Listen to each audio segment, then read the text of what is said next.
अतीक अहमद ये वो नाम है जो इस समय भारत में रहने वाले हर किसी की जुबान पर छाया हुआ है।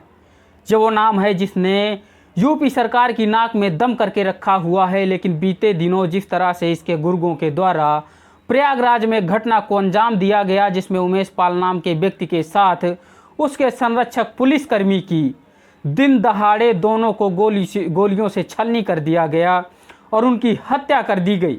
लेकिन इस घटना के बाद जिस तरह से उत्तर प्रदेश की योगी सरकार एक्शन में आई है, जिस तरह से कार्रवाई करती दिख रही है, कयास लगाए जा रहे हैं कि बहुत जल्द अतीक अहमद नाम की इस कहानी का अंत लिखा जाने वाला है। लेकिन सवाल ये है कि आखिर कौन है ये अतीक अहमद?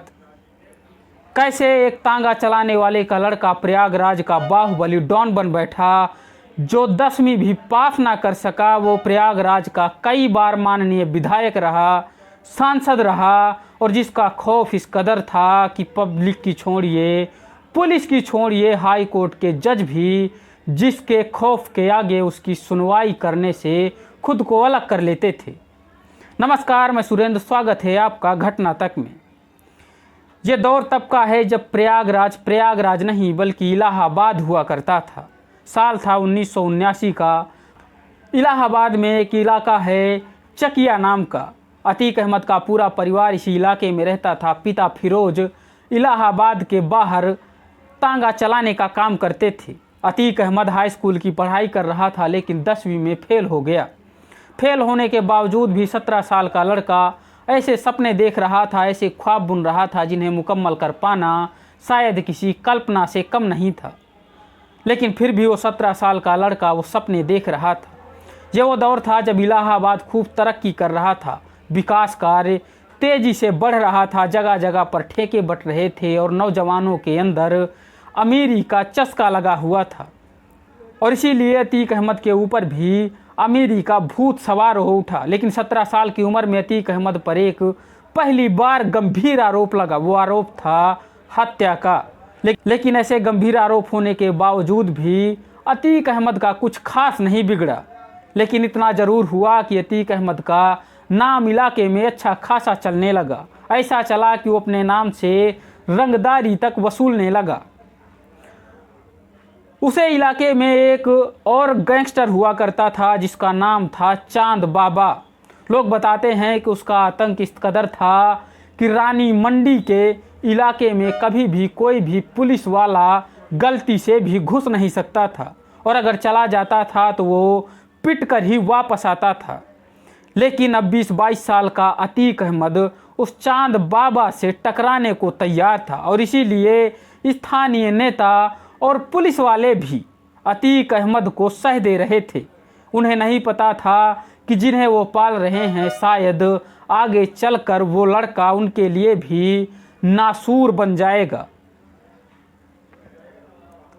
और धीरे धीरे अतीक अहमद पुलिस के लिए ही खतरनाक साबित हो रहा था, और इसीलिए साल 1986 में पुलिस ने अतीक अहमद को धर दबोचा, बिना किसी लिखा पढ़ी के, बिना किसी को जानकारी दिए हुए।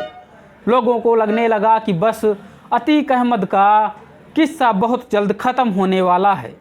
लेकिन तभी वहाँ के सांसद को इसकी सूचना दी गई। वो सांसद जो उस समय के प्रधानमंत्री के बहुत करीबी माने जाते थे। तभी दिल्ली से एक फ़ोन कॉल आया लखनऊ से इलाहाबाद, और इलाहाबाद में अतीक अहमद को पुलिस ने छोड़ दिया। छूटने के साथ ही अतीक अहमद फिर से अपने पुराने कामों में लौटने लगा। लेकिन उसे लगने लगा था कि अब वो ज़्यादा दिनों तक ऐसे बच नहीं सकता। इसीलिए कुछ समय बाद ही वो अपना हुलिया बदल कर अपनी दोस्त की बुलेट में बैठकर कचहरी पहुंचा और खुद को सरेंडर कर दिया। सरेंडर करने के साथ ही अतीक अहमद पर चारों तरफ से पुलिस टूट पड़ी। लोगों को लगने लगा कि अतीक अहमद बस पूरी तरह से बर्बाद हो गया है, और इस तरह से अतीक अहमद के प्रति लोगों की सहानुभूति बढ़ने लगी। लेकिन 1 साल जेल की सज़ा काटने के बाद अतीक अहमद जब जेल से छूटा तो उसने लोगों की उसी सहानुभूति का फ़ायदा उठाया और उसे साथ मिला उसी कांग्रेसी सांसद का।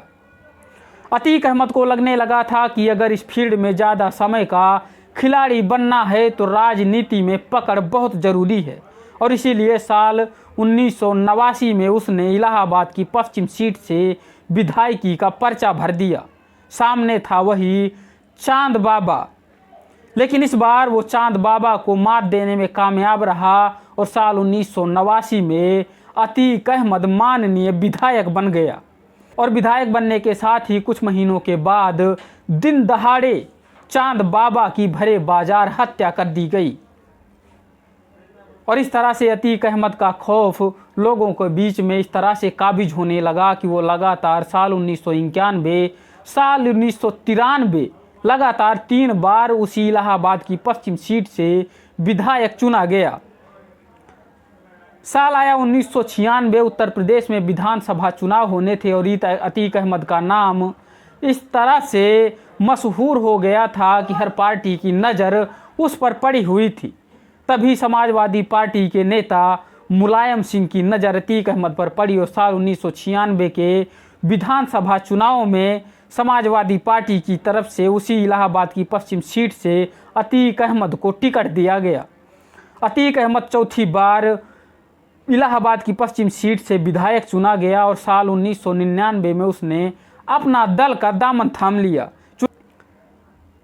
चुनाव लड़ा, लेकिन इस बार वो जीतने में कामयाब नहीं हुआ। साल 2002 में फिर से अपना दल से चुनाव लड़ा, लेकिन इस बार वो जीतने में कामयाब हो गया। साल 2003 में मुलायम सिंह की सरकार बनी और फिर से उसने समाजवादी पार्टी का दामन थाम लिया।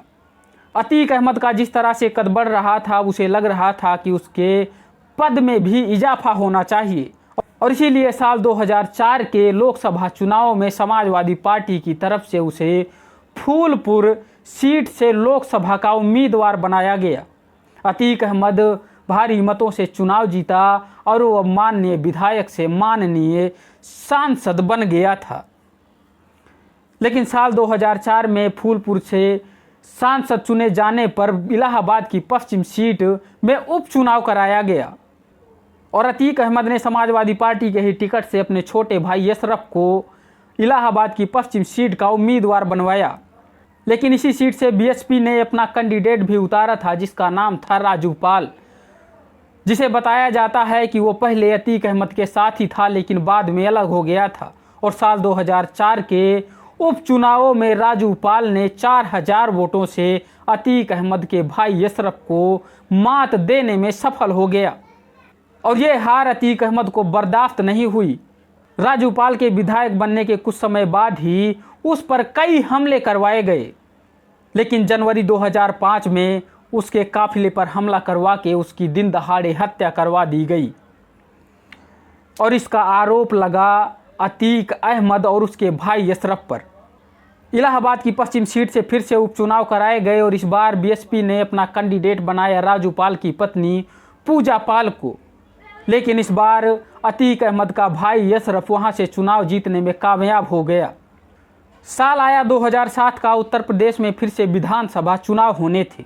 इलाहाबाद की उसी सीट से बीएसपी ने फिर से अपना कैंडिडेट बनाया राजू पाल की पत्नी पूजा पाल को और उसी सीट से समाजवादी पार्टी की टिकट से चुनाव लड़ रहे थे अतीक अहमद, लेकिन इस बार अतीक अहमद चुनाव जीत ना सके और वहां से विधायक चुनी गई राजू पाल की पत्नी पूजा पाल और साल 2007 में बहुजन समाज पार्टी की पूर्ण बहुमत से सरकार बनी और उत्तर प्रदेश की मुखिया बनी कुमारी मायावती जी।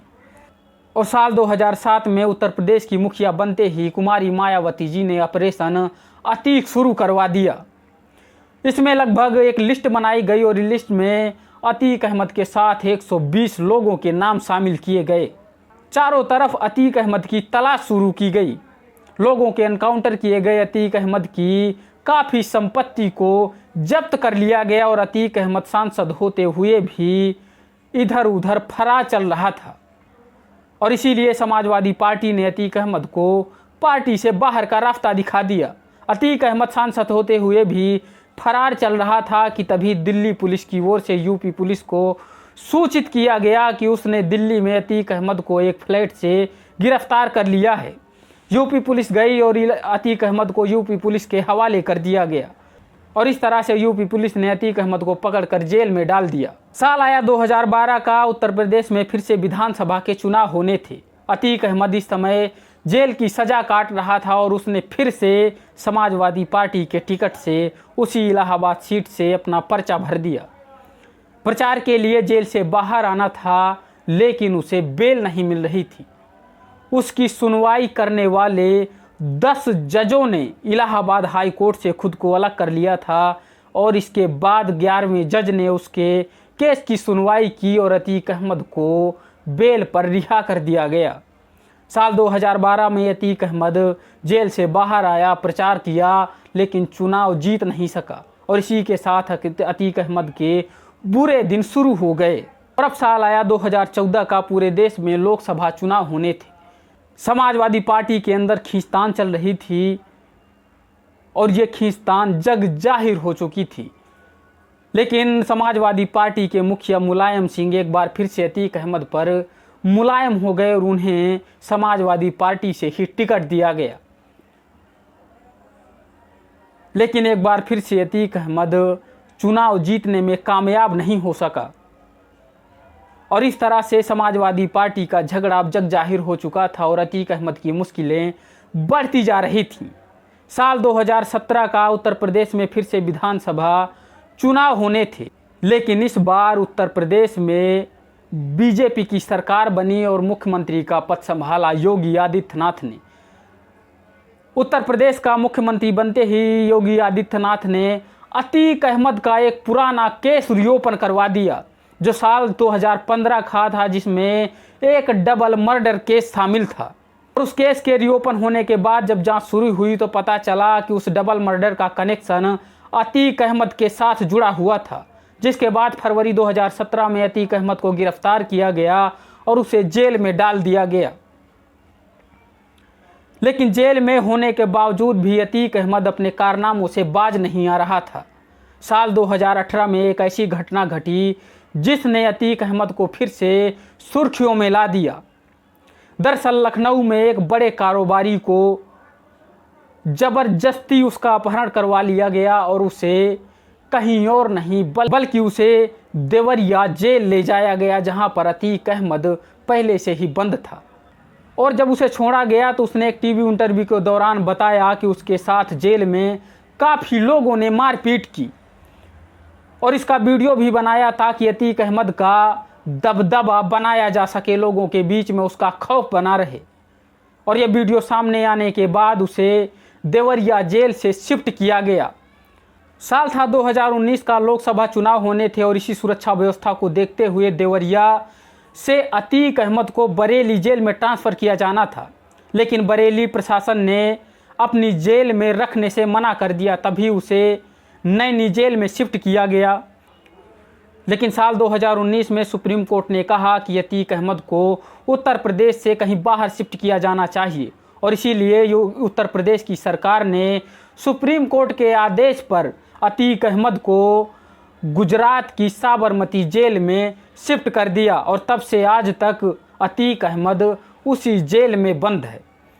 लेकिन बीते दिनों जिस तरह से प्रयागराज की घटना को अंजाम दिया गया है, एक बार फिर से अतीक अहमद का नाम सुर्खियों में आ गया है।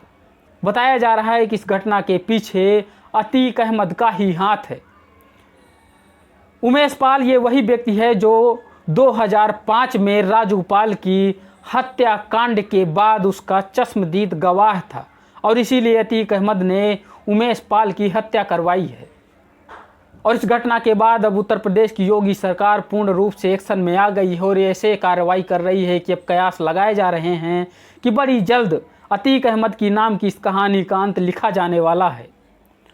जगह जगह पर अतीक अहमद के ठिकानों पर छापेमारी हो रही है, ठिकानों को बुलडोजर से ध्वस्त किया जा रहा है, संपत्तियां जब्त की जा रही हैं, कुर्क की जा रही हैं और लगातार अतीक अहमद के बेटों की तलाश की जा रही है। अतीक अहमद के 5 बेटों में से 2 को जेल में डाल दिया गया है, 2 को बाल सुधार कारागृह में रखा गया है और वहीं अतीक अहमद का एक बेटा अभी भी फरार चल रहा है। अब देखते हैं कि आखिर आगे क्या होता है। अभी तक जो जानकारी हमें मिल पाई थी वो यही थी जो हमने अभी तक आपको बताई है। अब देखते हैं कि इसके आगे क्या होता है। हमारा वीडियो कैसा लगा हमें कमेंट करके अपनी राय ज़रूर दें। अच्छा लगा हो तो लाइक और शेयर करें, चैनल को सब्सक्राइब ज़रूर कर लें। मिलते हैं अगले वीडियो में किसी और कहानी के साथ, किसी और घटना के साथ। तब तक के लिए नमस्कार।